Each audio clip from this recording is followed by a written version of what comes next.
On the 28th of last month, the Minister of Rural Economy visited the Central Camp Paddy Storage Facility of the Paddy Marketing Board in Ampara and made strong views simply because there were no long queues of farmers who arrived to sell their paddy as witnessed at previous harvesting seasons. This time around, we have delayed the funding. The money has been issued at the banks during the last week. We have not left room for farmers to engage in demonstrations for weeks and months after providing the paddy. We will give you the money. If you hand in your paddy today, you will receive the money from the bank tomorrow.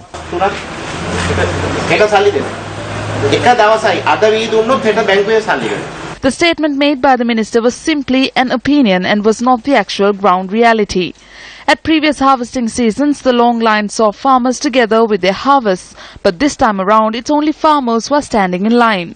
In addition to this, a farmer is compelled to stand in 4 separate lines simply because of the new method introduced by the Paddy Marketing Board rather than following the government certified price. Phase 1 can be the line that can be witnessed where farmers have to obtain an application to sell their harvests to the Paddy Marketing Board.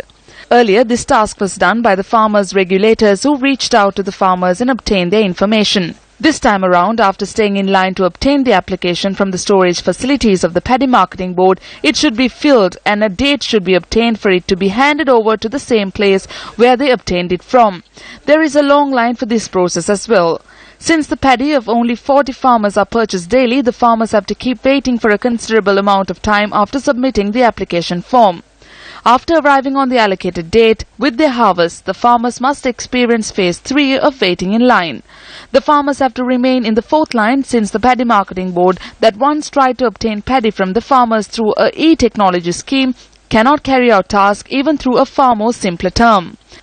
The farmers have lined in this manner near state banks not to obtain the money for the paddy they have sold, but to deposit the money they received into accounts. The farmers seem to know the mechanism that the board has to undertake if they are to avoid such inconveniences.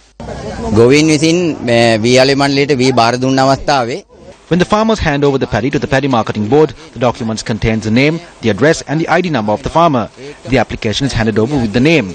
If the document is sent to the bank after being completed with the account details of the farmer will only have to come to the bank to obtain the money whenever it is needed. We will not have to queue up in this manner.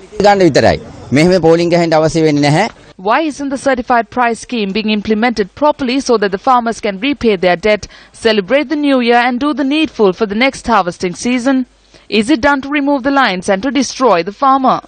Minister of Rural Economy, this is over to you.